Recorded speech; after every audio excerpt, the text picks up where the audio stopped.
Radhe Radhe friends, कैसे हैं आप सभी। उम्मीद करती हूँ आप लोग स्वस्थ होंगे।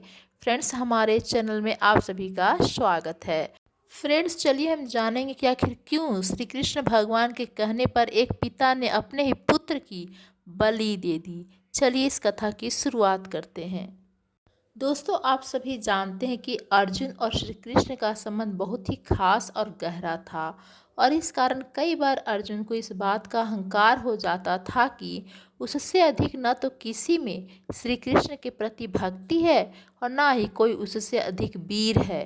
भगवान श्री कृष्ण ने अर्जुन का यह अहंकार कई बार तोड़ा और एक बार तो श्री कृष्ण के एक भक्त की भक्ति ने अर्जुन को बेसुध ही कर दिया था।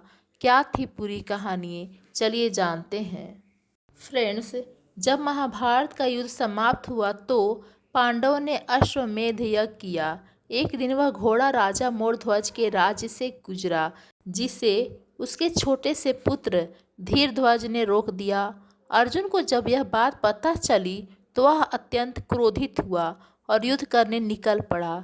श्री कृष्ण ने मोरध्वज के दानशीलता और महानता का परिचय देते हुए अर्जुन को युद्ध करने से मना किया और यह भी बताया कि वो नारायण के कितने बड़े भक्त हैं, लेकिन अर्जुन नहीं माना। राजा मोरध्वज का पुत्र धीरध्वज बालक था, लेकिन वह योद्धा के सभी गुणों से परिपूर्ण था और उसने अर्जुन को युद्ध में परास्त भी कर दिया। अर्जुन मूर्छित हो गया और वह बालक घोड़ा लेकर अपने पिता के पास चला गया। अर्जुन को जब होश आया तो उसने सामने श्री कृष्ण को पाया। उसे लगा ये अवश्य श्री कृष्ण की लीला होगी, अन्यथा एक छोटा बालक उसे कैसे हरा सकता है। श्री कृष्ण ने कहा कि मोरध्वज और उसके पुत्र से अर्जुन को युद्ध नहीं करना चाहिए था। वे अपनी भक्ति और पराक्रम से अर्जुन से जीते हैं, क्योंकि वो नारायण के भक्त हैं। अर्जुन को इस बात पर यकीन नहीं हुआ कि उससे बड़ा और करीब कोई और भक्त श्री कृष्ण का हो सकता है। अर्जुन का अहंकार तोड़ने के लिए श्री कृष्ण और अर्जुन ने जोगियों का वेश बनाया और वन से एक शेर पकड़कर भगवान विष्णु के परम भक्त राजा मोरध्वज के द्वार पर पहुंच गए। राजा मोरध्वज बहुत ही दानी माने जाते थे।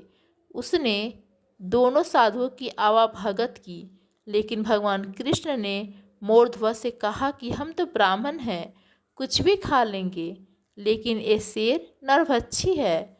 आपको इसका पेट भरने के लिए अपने पुत्र को आरी से चीरकर इसे खिलाना होगा और ऐसा करते वक्त आपके और रानी की आंखों से एक भी आंसू नहीं निकलने चाहिए।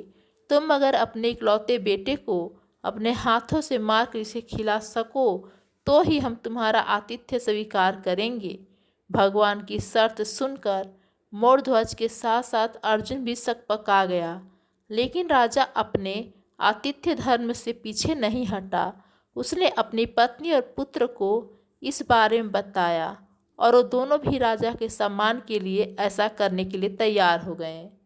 राजा रानी ने अपने हाथों में आरी लेकर पुत्र के 2 टुकड़े किए और सिंह को परोस दिया। शेर ने धीरध्वज को आधा शरीर ही खाया और जब रानी ने पुत्र का आधा शरीर देखा तो आंसू रोक न पाई। जब श्री कृष्ण ने आंसू का कारण पूछा तो रानी ने कहा, पुत्र का आधा शरीर भोजन के रूप में प्रयोग नहीं हुआ है, बल्कि शेष रह गया। यह देख उनकी आंखों से आंसू निकल गए।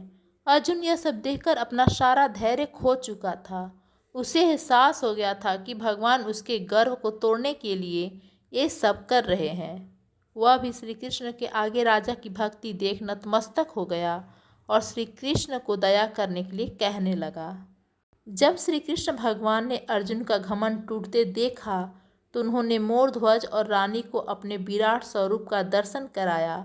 जब भगवान ने वरदान मांगने को कहा तो राजा रानी ने मांगा कि प्रभु, आप कभी भी अपने भक्त की ऐसी कठोर परीक्षा न लें जैसी आपने हमारी ली है। उसके बाद श्री कृष्ण की परीक्षा में सफल होने पर राजा का पुत्र जीवित हो उठता है। इस प्रकार से कृष्ण भगवान जी ने अर्जुन का घमंड तोड़ा। तो दोस्तों, आपको यह जानकारी कैसी लगी हमें कमेंट बॉक्स में ज़रूर बताएं।